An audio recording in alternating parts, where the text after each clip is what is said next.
রাজধানী মিরপুর ১১ নম্বর বেহারি ক্যাম্প উচ্ছেদ অভিযানের প্রতিবাদে সমাবেশ ও মানববন্ধন করেন ক্যাম্পবাসী। গৃহায়ণ ও গণপূর্ত মন্ত্রণালয়ের আওতাধীন জাতীয় গৃহায়ণ কর্তৃপক্ষের অন্তর্গত মিরপুর ২ প্রকল্পের আওতাধীন ১১ নং সেকশন বি ব্লকের লেন নম্বর ৩/১ ও ২২ নংয়ের মধ্যবর্তী ২৪টি প্লট হতে উচ্ছেদের দিন ধার্য করেন আগামী ৯ তারিখ। মিরপুর ১১ নম্বর মিল্লাত ক্যাম্পবাসী উচ্ছেদের নোটিশ হাতে পাওয়ার পরেই ক্যাম্পবাসীরা আজ দুপুরবেলা প্রতিবাদ মিছিল ও রাস্তা অবরোধ করে মানববন্ধন করেন। মানববন্ধন চলাকালে মিরপুর থাকা আরও বিভিন্ন ক্যাম্পবাসীরা এই মানববন্ধনে অংশগ্রহণ করেন। এদিকে মানববন্ধনের কারণে কালশী ও পূরবী রাস্তা যান চলাচল একেবারে বন্ধ হয়ে যায়। পরে পল্লবী থানার অফিসার ইনচার্জ ও পল্লবী জোনের এসি ঘটনাস্থলে এসে ক্যাম্পবাসীদেরকে উচ্ছেদ হবে না আশ্বস্ত করলে তারা রাস্তা ছেড়ে দেয়। এরপরে পরিবহন চলাচল আবারও স্বাভাবিক হয়।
ধারের বিরুদ্ধে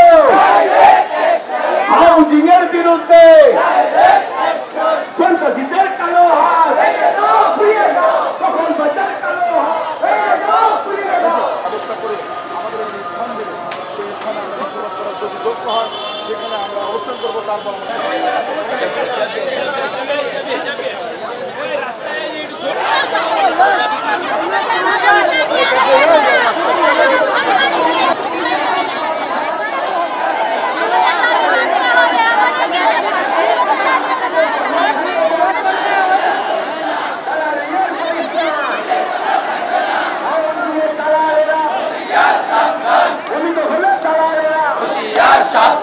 সন্ত্রাসীদের কালো হাত ভেঙে দাও, গুড়িয়ে দাও, দখলবাজদের কালো হাত ভেঙে দাও, গুড়িয়ে দাও, ভেঙে দাও, গুড়িয়ে দাও, দখলবাজদের কালো হাত ভেঙে দাও, গুড়িয়ে দাও, ভেঙে দাও, গুড়িয়ে দাও।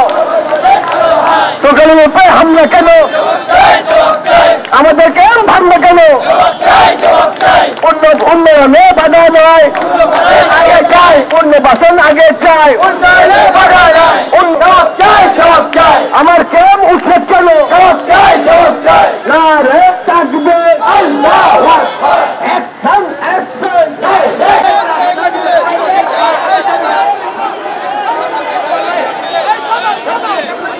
সবাই যাও সামনে যাও।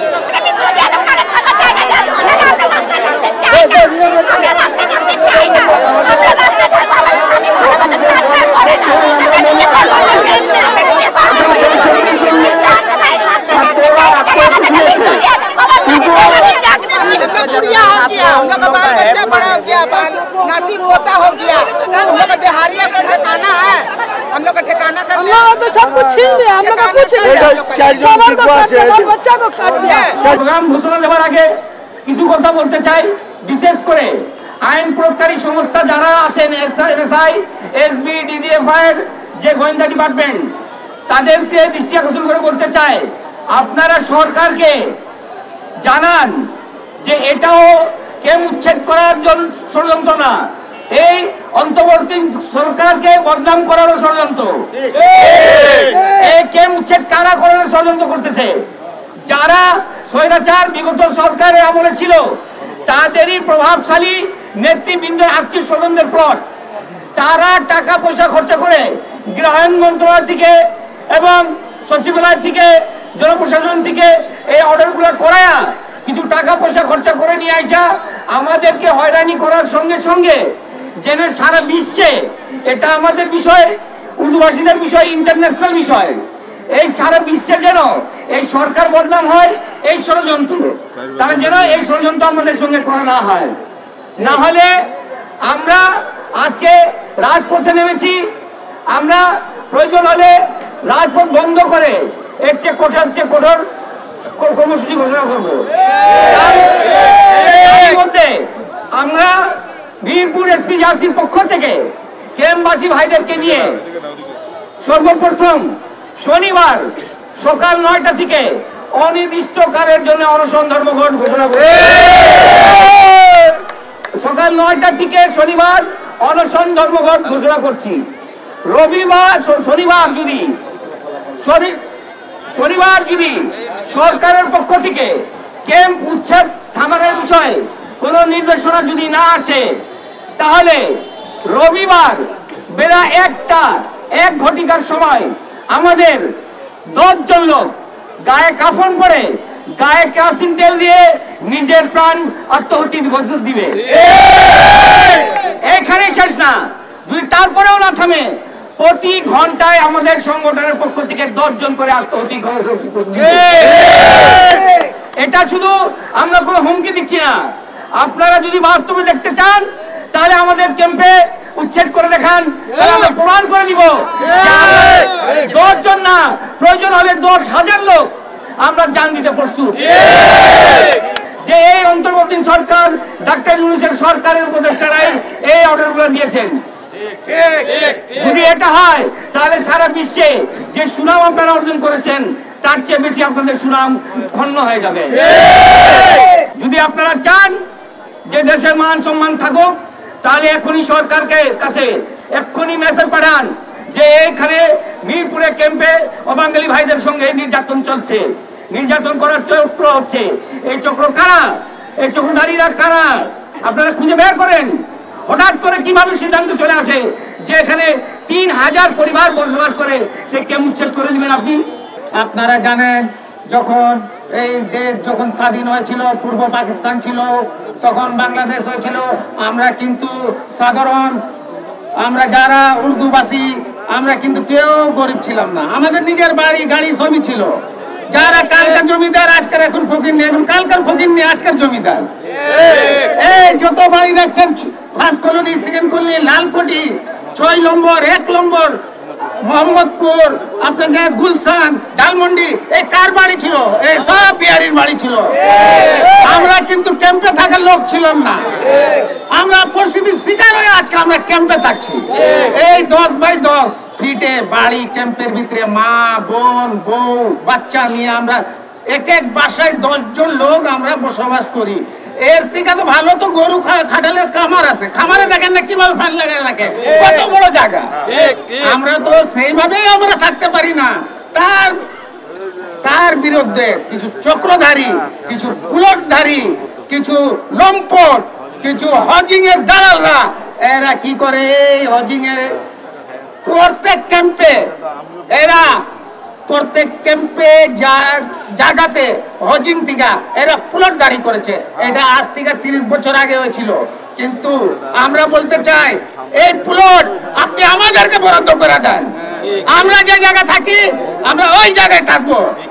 আর আমরা ইনশাআল্লাহ দরকার পড়লে আমাদের কার সাহায্য লাগবে না, আল্লাহর রহমতে। এই যে আমাদের একটু আগে আমাদের এসপিজিআরসি 11 নম্বর শাখার সাধারণ সম্পাদক সাব্বির ভাই যে বলেছেন আমাদের ফান্ডে এত টাকা আছে, আমরা দরকার পড়লে আমরাও সাথ দেব।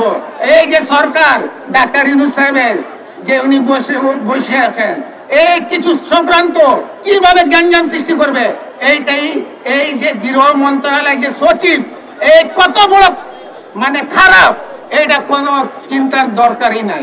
এই আমরা যে 10,000 মানুষ যে বসবাস করি, আমাদেরকে উচ্ছেদ করার জন্য বলে কি ওইটা খাল, ওইটা খাল না, ওইটা মিল্লাত ক্যাম্প। এটা সরকারি রুলে আছে। আমাদের এটা শুরু থেকে আমাদের ফান্ডে আছে। এই ফান্ডের টাকা যদি দরকার পড়লে আমরা যত বিহারি আমাদের সিনিয়র লিডারদেরকে নিয়ে, বাংলাদেশ সরকারকে নিয়ে আমরা চাই এই টাকা আনে আমাদেরকে। ওই টাকা যদি আসে আমরা যত পরিবার আমরা গুলশনে আরামে থাকতে পারবো। এই ক্যাম্পে দরকার নেই। আর এই ইউনূস সরকারকে বদনাম করার জন্য এই সচিব গৃহ মন্ত্রণালয় এই টাকা খায়া এই কাজ করেছে। আমি বলতে চাই সমন্বয়ক ভাইদেরকে, এদেরকে ধরেন, এই সচিবকে ধরেন, কত টাকা খেয়েছে। কিছুদিন আগে, 2 দিন আগে ইস্টার্ন হাউজিং তে বৈশাখ কিছু কথাবার্তা হইলো, 50 লক্ষ টাকা খাইছে এই দালালরা। কিন্তু আমরা এখনো সঠিক খবর পাই না কারা। যদি আমরা জানি তাকে ধইরা না মিল্লাত ক্যাম্পে মোড়ে বাইন্দা দেবো। আমাদের টাকা কেন? জনতা ভাইদেরকে দৃষ্টি আকর্ষণ করে বলবো, বাংলাদেশে যদি বৈষম্যের শিকার হয়ে থাকে, সত্যিকারের এই উর্দুভাষী ক্যাম্পবাসীরা বৈষম্যের শিকার। আমাদের বাসস্থান নেই, চাকরি নেই, শিক্ষার ব্যবস্থা নাই, সত্যিকারের আমরা বৈষম্যের শিকার। আপনারা বৈষম্য বিরোধী যদি আন্দোলন আমরা আপনাদের সাথে করেছি, আপনারা বর্তমানেও করছেন। বাংলাদেশের বৈষম্য বিরোধী আন্দোলন ব্যাপক আকারে সরকার পরিবর্তন করে দিয়েছে। আমি আপনাদের কাছে অনুরোধ করব, আমাদের অবস্থাকে পরিবর্তন করে দেন। আমরাও বৈষম্যের শিকার। আমরা এই হাউজিং এর কিছু অসাধু কর্মকর্তা যারা এখানে এসেছেন, তারা এই প্লটের দালালদের নয়, তারা এই নিরীহ ক্যাম্পবাসীদের মাথা গোজার একমাত্র ঠাঁই সেটাকে তারা কেড়ে নিতে চাচ্ছে। আমরা তা হতে দেব না, কারণ আমরা বাংলাদেশের নাগরিক। আমরা বাংলাদেশে জন্মগ্রহণ করেছি। আমরা বাংলাদেশের নাগরিক হিসাবে প্রতিটি নাগরিকের শিক্ষা, চিকিৎসা, বাসস্থান সহ কর্মসংস্থান সহ সকল মৌলিক অধিকার প্রতিষ্ঠিত করার দায়িত্ব সরকারের। তাই আমাদের এই অধিকারগুলা প্রতিষ্ঠিত না করে সরকার বা হাউজিং আমাদের ক্যাম্প ভাঙতে পারে না। আমি আপনাদের দৃষ্টি আকর্ষণ করে বলবো, যারা এই জঘন্যতম উদ্যোগ গ্রহণ করেছেন তারা তাদের উদ্যোগ থেকে ফিরে আসুন। প্রয়োজন হলে আমরা আত্মহতি দেব, আত্মহতি নিজের গায়ে শরীরে আগুন দেব, তবু আমাদের ক্যাম্পের 1 ইঞ্চি ভাঙতে দেব না। 10, 11, 12-তে বিভিন্ন ক্যাম্পে বসবাস করছি। আমরা এই ক্যাম্পগুলোতে ইচ্ছাকৃতভাবে আসি নাই। আমাদেরও ঘর বাড়ি ছিল, সেই ঘর বাড়ি থেকে আমাদেরকে উচ্ছেদ করে, আমাদেরকে জোর করে এনে এই জায়গাগুলো উপর রাখা হয়েছে, আমাদের ঘর বাড়িকে দখল করে নেওয়া হয়েছে। মাননীয় প্রধান উপদেষ্টা, স্বরাষ্ট্র উপদেষ্টাকেও আমরা জানিয়েছি। কালকে যখন এই বিষয় আমরা জানতে পারি, তখন গণপূর্ত মন্ত্রণালয় উপদেষ্টাকেও আমরা চিঠির মাধ্যমে জানিয়েছি, কিন্তু এই পর্যন্ত কোনো আমরা উত্তর পাই নাই। তাই আমরা শুধু এই মিল্লাত ক্যাম্পেই নয়, মিরপুরে যত ক্যাম্পগুলো আছে সমস্ত ক্যাম্প নিয়ে, যদি সমস্ত ক্যাম্পের লোক দিয়ে আমরা রাস্তা নামবো, আর যদি এই প্লটগুলো বাতিল করা না হয়, তাহলে আমরা দুর্বার আন্দোলন চালিয়ে যাব। আমরা সরকারের নিকট দাবি করেছি যে আমাদের প্রতিটা পরিবারকে কমপক্ষে 3% জমি দিয়ে আমাদেরকে পুনর্বাসন করার জন্য। এর আগে কোনোভাবেই আমরা আমাদের জীবন থাকতে ক্যাম্প থেকে উচ্ছেদ করতে, আমরা ক্যাম্পকে উচ্ছেদ করতে দেব না ইনশাআল্লাহ। আমাদেরকে চিন্তা হওয়ার কোনো কারণ থাকে না। চিন্তা করবেন না, কখনো চিন্তা করবেন না। তারা কখনো আমাদেরকে পরাজিত করতে পারে নাই, ভবিষ্যতেও পরাজিত করতে পারে নাই।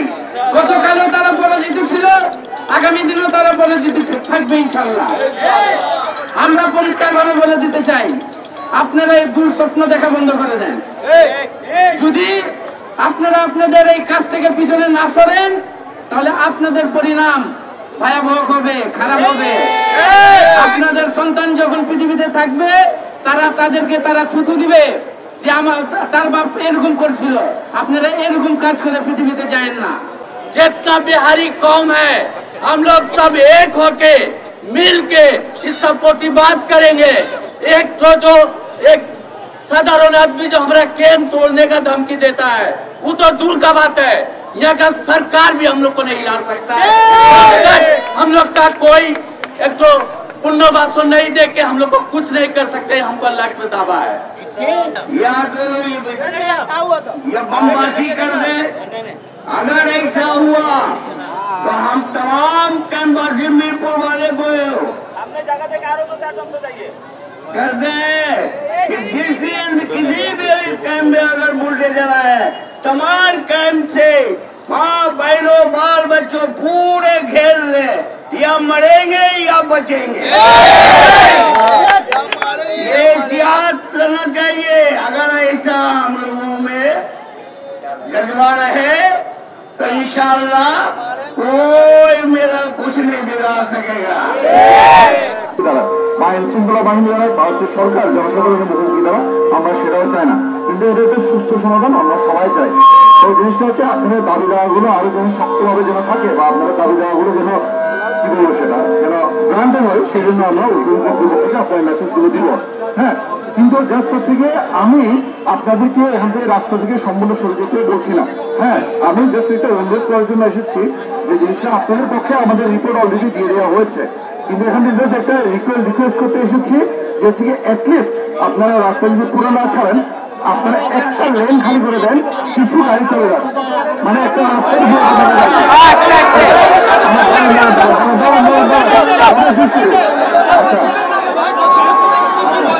আমি তো এখানে আমার কথা বললাম, আমার কথা বলতে এসেছি, আপনারা তো আগে শুনবেন না, শুনে যদি আগে শুধু হইল করেন তাহলে তো হবে না।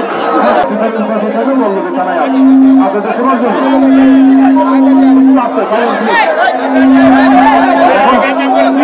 বলছি, আমরা অলরেডি রিপোর্ট দিয়ে দিয়েছি না, এই মুহূর্তে এটা করা সম্ভব হবে না, তাদের পুনর্বাসন না করা পর্যন্ত। অফিসার ইনচার্জ আপনাদেরকে বলতেছি, এখন পর্যন্ত এ ধরনের কোনো ডিসিশন হয় নাই। কেউ যদি বলে থাকে যে এটা ভাঙবে বা ভেঙে ফেলবে 11 তারিখে, এটা ভুল ডিসিশন। কে বা কারা আপনাদেরকে উস্কানি দিয়েছে আমি জানি না, আমি অফিসার ইনচার্জ হিসাবে আপনাদের বললাম এরকম কোনো কাগজ আছে, এটা তদন্ত রিপোর্ট দিতে বলছে ভাই আমাকে। আমি নেগেটিভ অলরেডি দিয়ে দিচ্ছি, হ্যাঁ অলরেডি আমি নতুন যতই আসুন আমি অফিসার ইনচার্জ হবে না, আমি বললাম যে হবে না।